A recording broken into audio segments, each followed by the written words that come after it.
Welcome to the Contract Tech Showcase.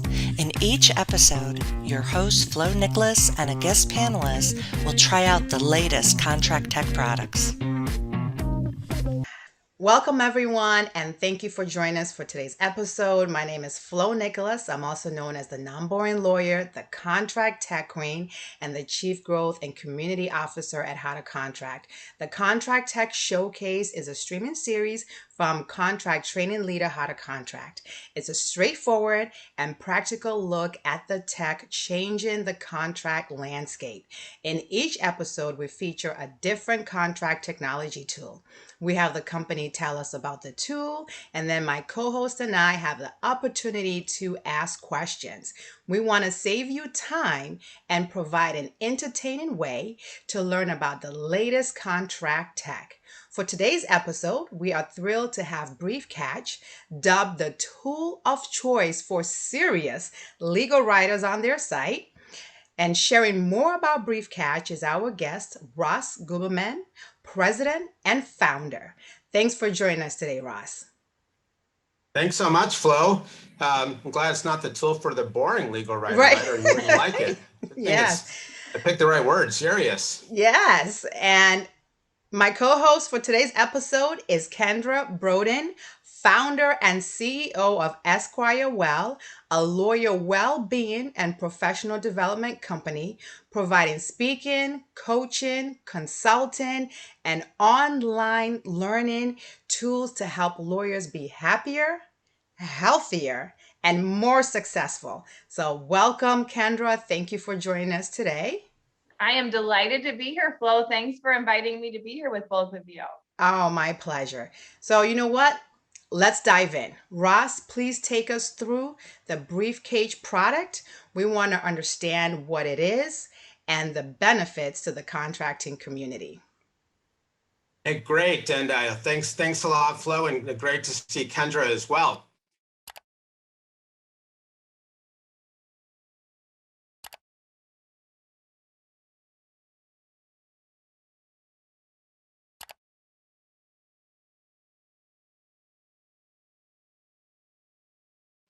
So I'm just gonna walk through a few use cases for you contract drafting types, just to try to convey a little bit about different ways that Briefcatch, although it's called Briefcatch, of course, can jumpstart some of the editing and drafting processes, and also expose you to some models, templates, sample clauses from other agreements and the like. So I've got a couple of ways to pull this off. I actually, because Flo's non-boring lawyer and Kendra's very impressive, I decided I needed to do something new, like a little bit of an experiment. So I know the very first one of these contract showcase tech showcases was with Law Insider. So I actually used Law Insider to prepare this for everyone today.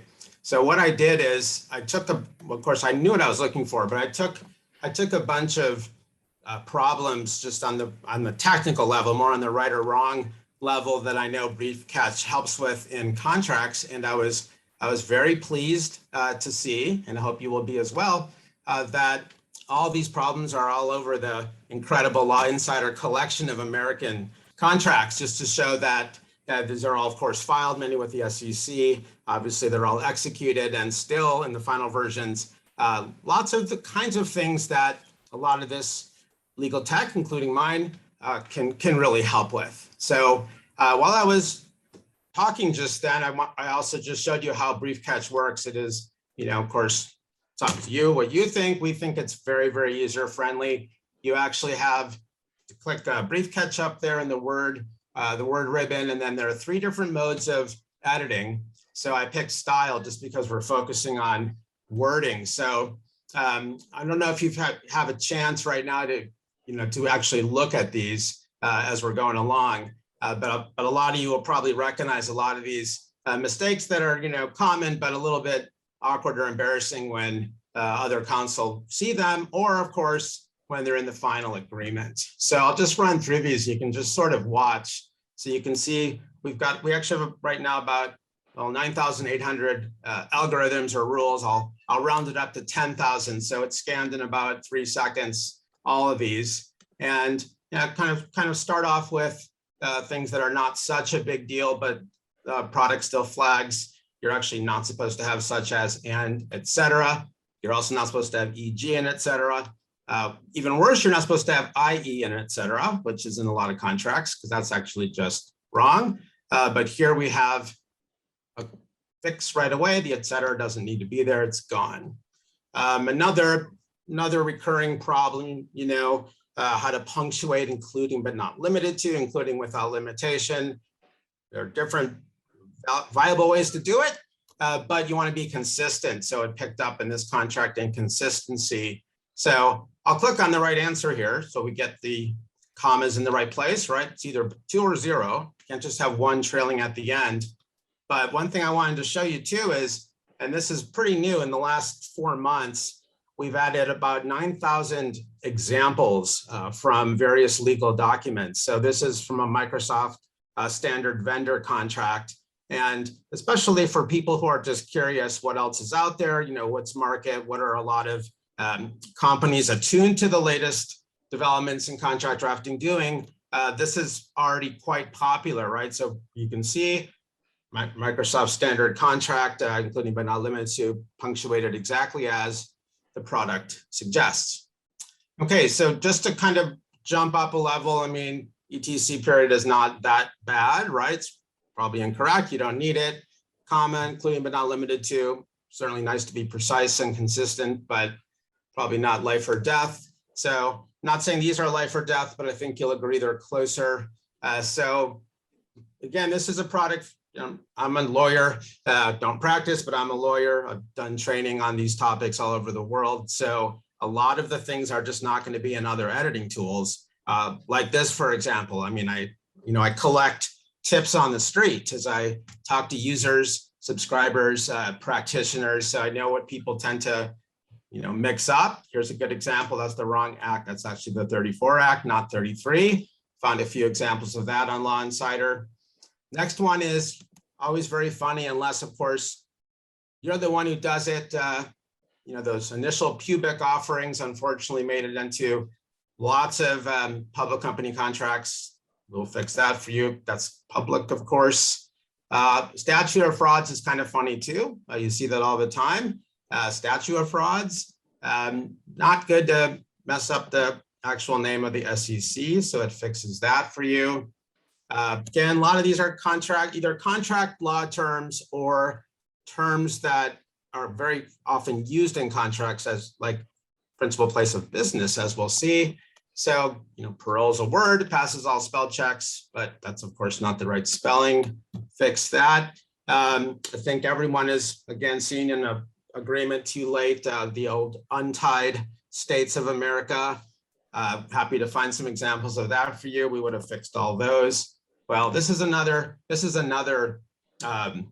fix. I won't call an error. It is anticipated that but again, day-to-day pressures, even if you are the greatest wordsmither in the world, these things obviously just happen. So that's the wrong place of business. You even have Justice Alito there. That must have been a case with some contract dimension, spelling it correctly for us. Also principal and agent wrong. A lot of things, again, just from my experience, I know that we do, that other people who don't use these words don't make mistakes with. Really common one is notwithstanding somehow gets split up into pieces. So put it back together. This, I think everyone probably has done once or twice, hopefully not too often. Again, in normal writing, this is a perfectly good adverb. In legal writing, it's nearly always incorrect. It may be, the organizing may be dull. That's true, but certainly that's not what the lawyers intended. Very recently, I've actually added by user request all sorts of tech terms. Another, COVID-19, an example.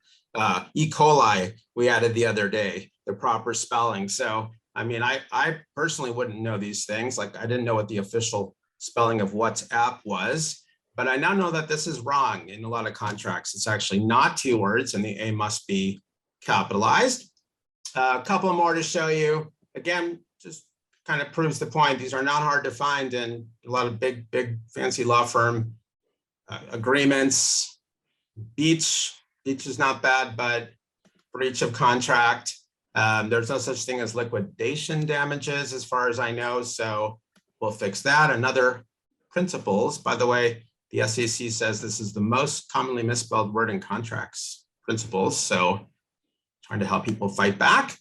And then landlord tenant, wrong, nope, that is wrong. That's not great, but we'll leave it for now. Eminent domain, again, not if you're a lawyer, that's wrong in all the contracts, and very popular these days, everyone's citing HIPAA, like in family arguments over vaccines, HIPAA. But you have to at least spell it right? It's actually two ways, one P, and there you go. Okay, so that's kind of the first use case. And again, different stages, obviously drafting, red lines, many errors are introduced. Certainly when things are sent around by email, different hands getting on the contract. But again, these are not just mistakes in the drafting process, right? Every single thing I just showed you was in a finished, executed contract with several firms or attorneys there. But that's sort of the core right or wrong use that, frankly, for a lot of you might be your preferred approach, right? That might be when you're under the gun, you just want to make sure there are no mistakes, no errors, no major inconsistencies, and you're good. Okay, so we're gonna move on to another use case, and again, obviously depends on you. You might like both of these at once. So there are many other things besides actual mistakes, right? Like getting the wrong name of an act.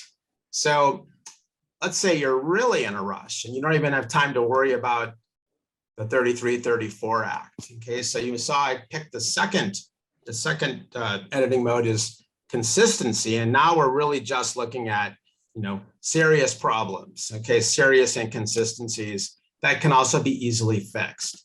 So most people have a position on the Oxford comma, for example, in contracts. I know from being an expert witness once that about 73% of contracts don't use the Oxford comma. But the one thing everyone can agree on is you want to be consistent. You don't want to advertise that you're calling from different precedents. So it will notice, for example, what you're generally doing with the Oxford comma, and it will tell you in every provision where you're deviating, right? So it doesn't take a position. People try to lobby me to have it take a position, practically bribing me because they care so much, but it doesn't do that because it wouldn't be appropriate to take an official position. Consistency. Speaking of controversies, one space versus two after periods, I'm also staying away from any last word on that, but again, consistency matters. So hope you can see it actually picked up on the two spaces. It's like somebody tried to squeeze in one sentence in a provision, with two spaces, hoping that nobody would notice, but I noticed, or Briefcatch noticed.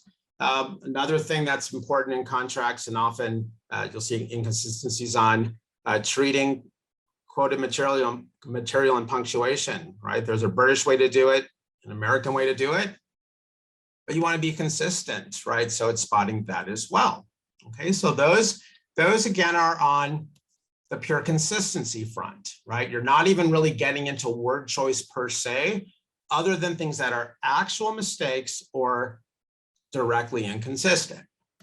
Now, the last thing I want to show the last use case is actually when you're going beyond mistakes, going beyond consistency, and let's be honest, that's already a lot, right? Many people are very happy to have a tool that lets them catch problems and have a more polished product, but I certainly want to make sure it's clear that we do all sorts of things with the language itself, right? We're not simply looking for mistakes. So try to give you a good passage here for us to look at.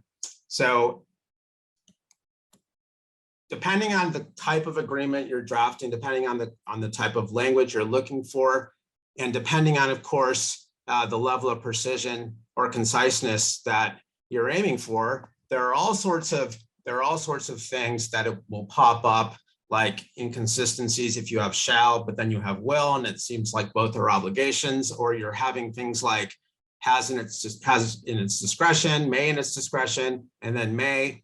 It's going to have those kinds of things flagged for you. It's also going to flag a lot of language like until such time as, deemed, things that are like notwithstanding the foregoing. It might prompt you to see if you can say what's being trumped or preempted, or we'll check to see if there's a subject to elsewhere to make sure that the cross references are in pairs.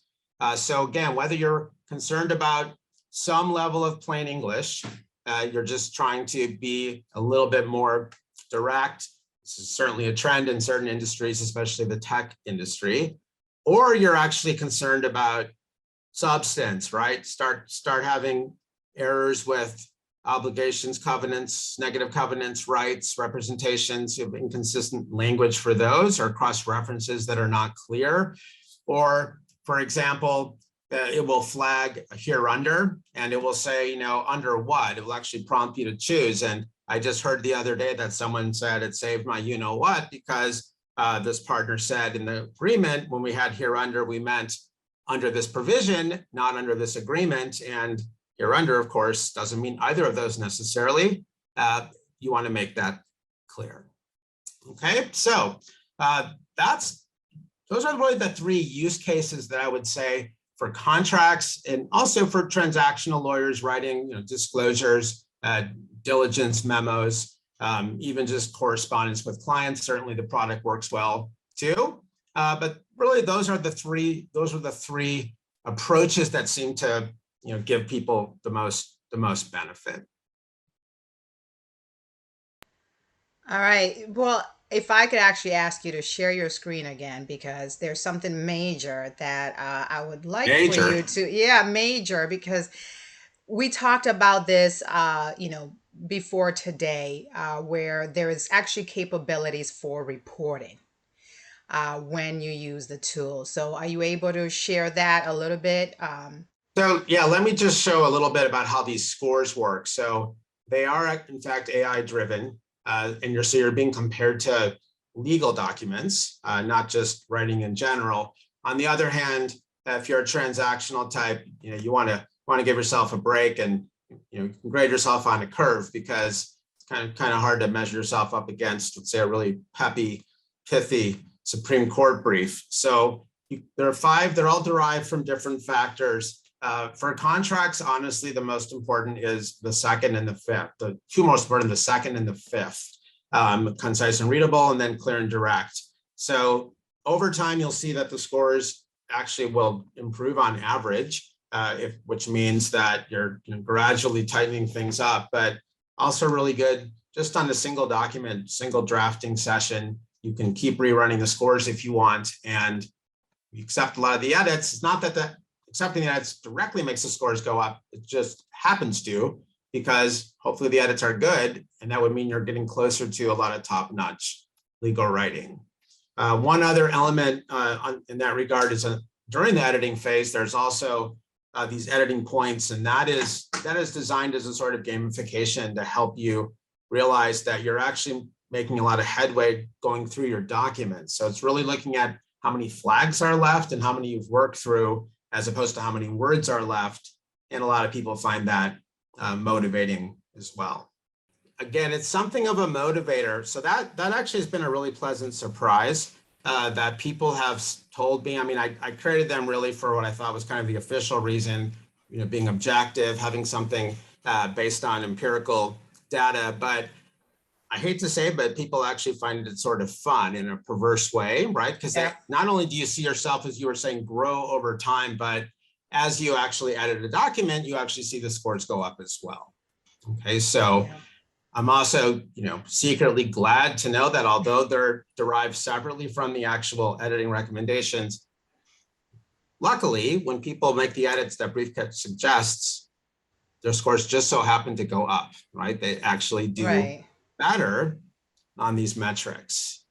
So yeah, so there are 5 there, as you can see. And then the other one, when you're actually editing, there's a sort of kind of I'm not saying it's that exciting proprietary formula, but there is, as you were saying, this editing point score that actually tells you just how well you're doing getting through your document and simply dealing with the flags. So again, that's kind of a trendy gamification feature that you might think, oh, people don't need that, but they actually love it, right? Because it's not so much, oh, when am I going to be done editing this indemnification provision?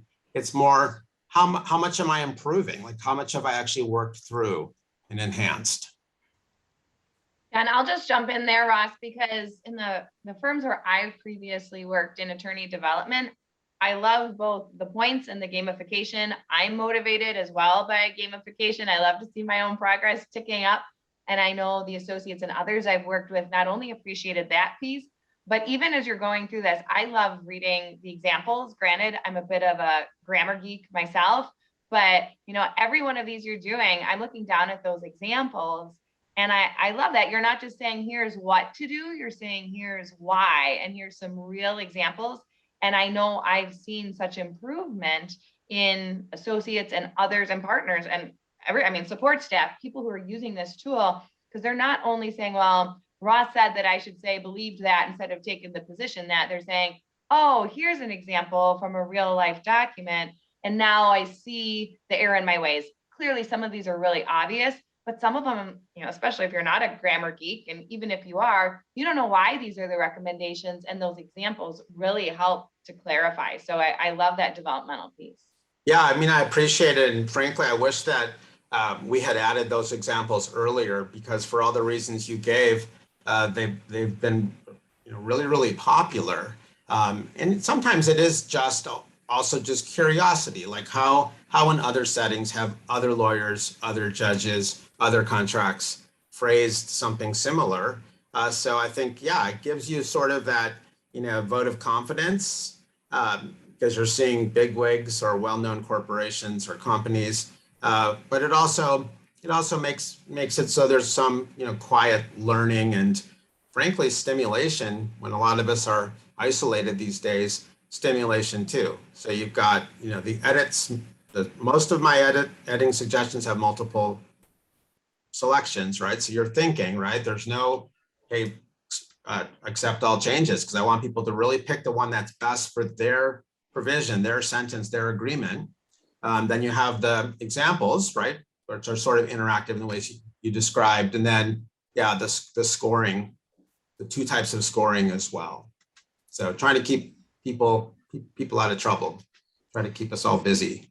Yes, definitely. I completely agree with that. But let's talk about the name, Briefcatch, because for the contracting community, that might kind of throw off some people. Like, well, how is this a contract tool? So, can you talk a little bit about, the name, and, maybe people should not be so quick to think, oh, this is only if I'm, doing litigation, or I'm, going to appear in front of the Supreme Court. Like, how does this benefit, people who are writing contracts on a daily basis? I'm glad you asked, because I guess this is like confession day. So I wish I had done examples earlier. And I don't necessarily regret calling it Briefcatch, but I wish I had been clearer. So by the way, believe it or not, the brief and Briefcatch was originally like brief, like quick. Right. Even though it seems so obvious to people that I meant brief, I actually didn't. That is, of course, though, what people see, and I understand it. So there's a subset of rules in Briefcatch that are not helpful in contracts, right? They're just things people don't worry about. There's another subset, and we saw a lot of it today, that is 100% on point. And for that reason, although, as I tried to show, a lot of this functionality is in Briefcatch, we're actually very shortly going to be rolling out a newly branded contract catch, because I think it's clearer to the marketplace. It makes more sense, and I don't have to explain with this kind of, well, it's called Briefcatch. That was, again, my mistake, I think, having to explain it, right? So yeah, so we're gonna roll it out. It's also gonna have people who already have Briefcatch will be getting it for free, and it's also gonna have some extra features just for contracts that, as far as I know, no other tool does. Oh, that's fantastic. That's good to hear. But let's talk about that too, as well, with the names. What is the intended marketplace for this? Like, who are you targeting? Are we just looking at lawyers, paralegals? Because honestly, when I look at this tool, and I mentioned this to Kendra when I had a chance to talk to her, is, as a law student, this would have been fantastic for me. So, are you marketing at all to law schools? Those like first year writing classes that you have to Oh take? yeah, yeah, I know something about those. I of course think it's the greatest class ever, but apparently a lot of law students don't agree. Yeah, So yeah, yeah, me. yeah, unless they had Kendra, right? Right, So exactly. so so frankly, when I never really thought it would take off in the law schools. I mean, it wasn't my intention, but I have to say, knock on wood, I'm really grateful about this too. It's incredibly popular with law students and entire law schools. Quite a few have bought it. And, it's talking about contracts. I mean, talk about something you get little exposure to in law school, right? You Right. rarely, now they're doing better. I know they have clinics. They've tried to introduce actual contracts in the contract class. In my day, you could take the whole class and never actually see an agreement in full. So there's a lot of learning that goes on. And then, of course, law students love tech tools, right? And it gets them excited. Yeah. And they're able to really understand, again, by osmosis, a lot of things in contracts and disclosures, registration statements, briefs, motions, but they're able to learn it in a way that generation likes, which is, piecemeal with technology. So yeah, I'm happy about that development. Yeah, that's Well, great and I news. love the on-demand learning, be it for law students or lawyers, paralegals, staff, whoever's using it, because I've hired you before, Ross, and I know how much you cost to come in and do a 3-hour song and dance, if you even do those anymore. And it might be impossible to even hire you at this point. And so you Well, that's because basically, Briefcatch is doing well. well, that's a good thing, right? You don't have to. But I mean, having worked with you before, I can almost hear your voice as you're like reading these examples to me. So and I know, having listened to a few of your talks on legal writing, these are examples that you show. Like, these examples are familiar to me. So rather than having to hire you or someone else, not that we would ever do that, but hire a legal writing expert to come in and give this information, a person, a law student, a lawyer, anyone, I mean, I think anyone on a legal team or in a legal department can use this and get that same information, again, on demand at 2 a.m. when they're writing that memo or that brief that's due the next morning, rather than being like, That's oh, right. shoot, I wish I had Ross's 3-hour talk handy so I could go back and try to find, why should I use an Oxford comma or whatever it is. 100%. I mean, that kind of the just-in-time learning that's actually related to, your work product if you're an attorney, your school if you're a student, is priceless. But I don't think the profession is yet grasping this, right? So the market for formal workshops and formal training, the prices for that. I know you're trying to make fun of my prices. They're I'm worth not every making penny, fun. but I'm You the first charge to what say you're they're worth. unbelievably inflated, right? For a 2-3 hour session, I could charge a nickel for this, and there are certain firms that say, "Oh, we don't want all that 24 hours a day, 365 days a year tied to the work product, but we'll pay you $50,000 to come in and talk for 10 minutes." That's because we're all used to more formal types of training. So I think this is the way of the future. I mean, Right. there'll always be a place for formal training. We don't want to knock it, but yeah, it's exciting. And I can't reveal everything we've got coming down the pike, but quite a bit of our new features in the next year will be you know more examples, more kind of AI, more interaction, more that would actually help you write, not just edit.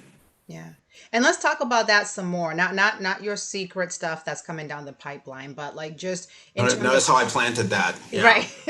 Right. In terms of pricing for this product, if you can kind of break down what the packages are, because most people, when they hear anything about a contract tech or legal tech, they get nervous about the dollar sign. So the first question would be, what's the pricing, what's the package available? And then, the second question would be, how many people can use it at a time? Is there kind of like a cap for how many users? Because other law firms and bigger organizations, they start worrying about, can this scale as we grow. So if you can kind of talk about those two things.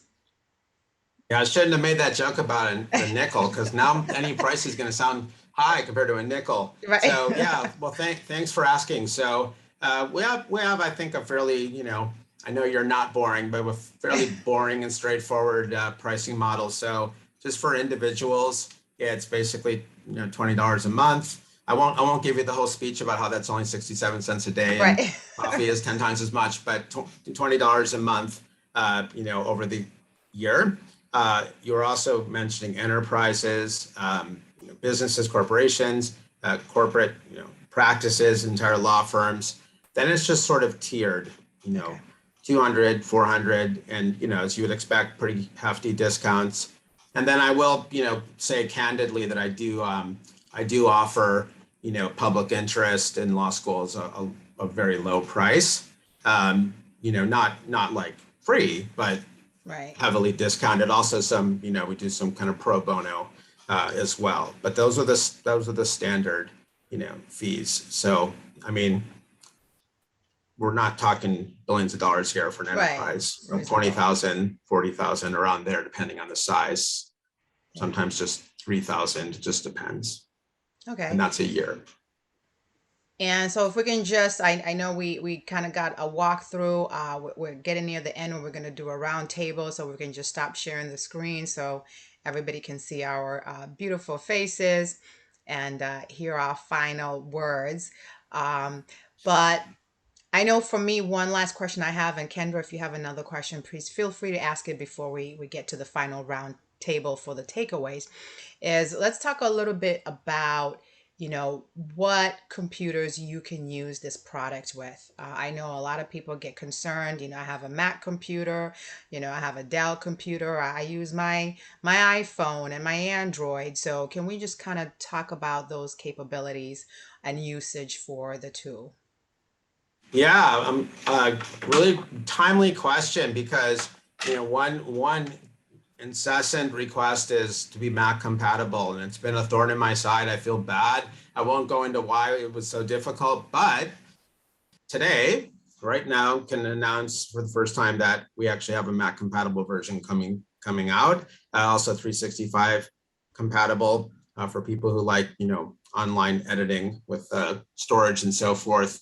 So that's going to be really huge. Frankly, since I launched Briefcatch, more and more lawyers and many, many more law students are using Macs than before. So that's really important. I mean, I don't hear about too many lawyers editing, a license agreement on their phones, but we are actually, that's going to be next. That's going to be next. Phones, Outlook and the like. But the big thing right now is Mac compatible.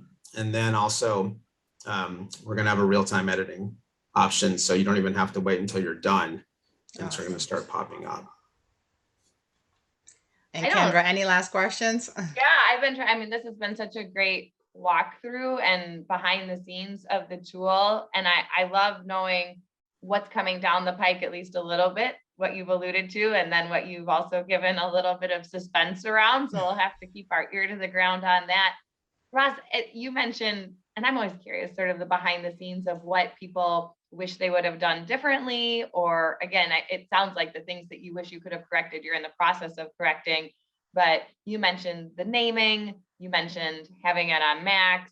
Is there anything else that in hindsight you would have done differently, targeted differently? And are those things that are in the works for the future? Yeah, so I'm on, well, soon it'll be the third main version of the product. So one, with the benefit of hindsight, I think one mistake was early on in the first 6 to 9 months, not getting enough feedback about the functionality, things that frankly are not my forte, that I delegate, like, the UI, the payment, kind of day-to-day, saving, just exact how it works. I sort of, I guess it, a little naive. I thought all people would care about would be the edits, right, and the scores, and they loved those. So there are a lot of things that frankly were really obvious in hindsight that I could have done in the first place. that took me longer than I would have liked to do. So I think that's it. I think a lot of people, it's scary to launch things, and although you want feedback, you're not secretly like don't want to hear anything too bad. So if you just ask people if they like the product, they say yes. So I should have asked more like, even if you like the product, what else would you like it to do? But I was so happy they said yes. I didn't want to ask any more questions. So Well, that would be one Yeah. live and learn. Yeah. Well, and I just think that's great because it's nice to know if people were jumping in right now, you're in this third version. And it sounds like, because you mentioned the changes that are coming, if somebody's already a subscriber, they're getting these upgrades, they're getting these changes just it included in what they've already purchased. So it sounds like a constant evolution. So people aren't jumping into the beta of this. That's right. Yeah. And I mean, machine. I probably work too much, but I am always, updating and improving. It's not like every 6 months. It's like every day pretty much. And with this new version, that process of updating behind the scenes, people won't even notice, is going to be great. Immediate updates. Yeah, and that's good to know because client feedback, customer feedback is important to continuously want to improve your product. So we're at the end of the show. I mean, this has been definitely a lot of fun. I'm gonna ask Ross for you to just pretty much, what's the takeaway for someone who's watching? That's number one. Number two, how can they contact you? And if you can give us information on that, and then Kendra, I will ask you the same when Ross is done to, give us your takeaway and thank you for joining us again today. So, well, one thing right off the bat is we actually have a discount code naming after you, your first name, Flo, and that's Flo. Gotta make sure I get it right, not slow and not FLOW. Right. When you have good transitions in a brief, I talk about Right. flow with the W. So FLO, remember that, everybody, FLO, and it's a nice $50 discount. It's pretty big percentage wise, awesome. discount on annual fee, just because I can't say no to Flo here or Kendra. So I'd say the biggest takeaway, a little bit in the spirit of our exchange, is, especially right now, these are not easy times. Obviously, it is actually good to have a little bit of fun, like a little bit of spirit when you do even very, very serious, somber legal work.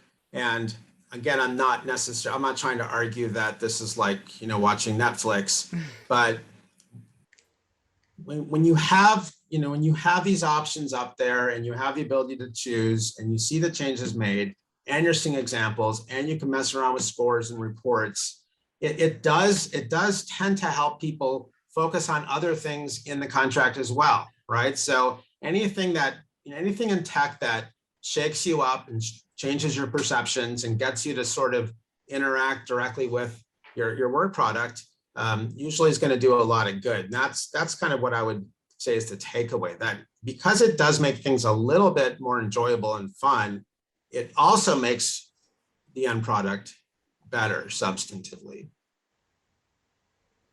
And Kendra, what about for you? What is your takeaway of Briefcatch?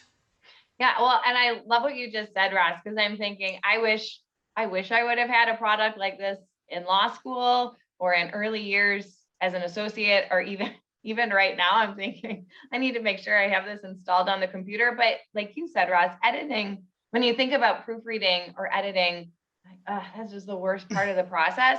And I love the fact that this, as you showed behind the scenes there, it makes it, dare say, fun, where there's a little gamification to it. Please dare to say it.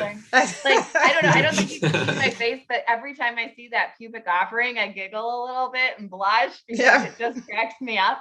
It makes it fun and you're learning and you can feel yourself improving. And so it takes a bit of the pain and the sting out of a necessary but somewhat unpleasant part of the writing process. So that's what I love about the tool. And I learn every time I see something in Briefcatch that makes my writing a little bit better. So, that's my takeaway is I'm almost like, why not? Because there's nothing like this that I've seen in the marketplace that can in real time help me do my writing better. And I like to think I'm a solid writer, and I know there's things in there that I could do better, and Briefcatch helps me find them.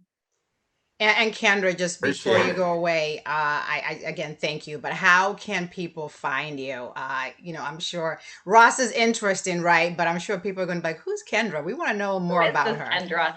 No, well, thank you, Flo, for inviting me to share that. So I'm easy to find. I love connecting on LinkedIn. It's just Kendra Brodin, Brodin. And Esquire Well, as Flo mentioned, is the name of my company, where we focus on lawyer professional development and well-being. So being a better writer and developing professional skills is a huge part of what I love to focus on and support people with in their own journey. And the website is esquirewell.com. And so I'd love to hear from folks. I offer all sorts of services, but I'm delighted just to be a part of this program and to support the great work you're doing, Flo, to get resources like Ross's out into the world and to spread the word about what legal tech can do for people. Oh, my pleasure. And Ross, people can find you on LinkedIn as well as the Catch website as well, right? That's right. And also Okay. Twitter, Legal Oh, okay. Writing Pro, where people actually will post their scores, Briefcatch scores, and appeal Right. publicly to say, I want 5 more points. I'm like, all That's right, perfect. whatever you say. But I have a Yeah. very feisty, about 16,000 followers, Yeah. legal writing, at Legal Writing Pro. Got to do it right, at Legal Writing Pro. Oh, that's perfect. So, it's been fun today, and I can tell you in terms of my takeaway is, writing class in law school, it was not fun for me. So if I had this tool, I think I probably would have been a way better writer in law school. So I think this just goes to show you is that sometimes some of these tools we tend to say, oh, these are just for lawyers, or these are just for people who are actually active in the legal professional world. But that's not true. I mean, this brief catch is a great example of how you can use this tool and leverage it to other markets. There's definitely a need for it. Personally, I think there's a need for it for law students. I will advocate for this because this is a great tool. And can I tell you something, Ross? I'm actually afraid to post on LinkedIn. I'm afraid to comment on your post on LinkedIn because I'm like, this guy is the founder of Briefcatch and he's always teaching people how to write.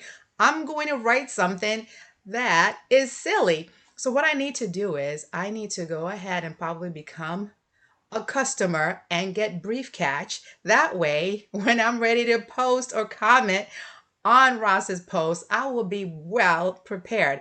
And if you have that same fear like I do, when you're trying to comment on an experts page, then I definitely highly recommend that you utilize Briefcatch. And the other cool thing about it is there's going to be a name change. So stay tuned for that. And you heard it for Ross. There's going to be a lot more cool features that are coming up. So be sure to find Ross on LinkedIn.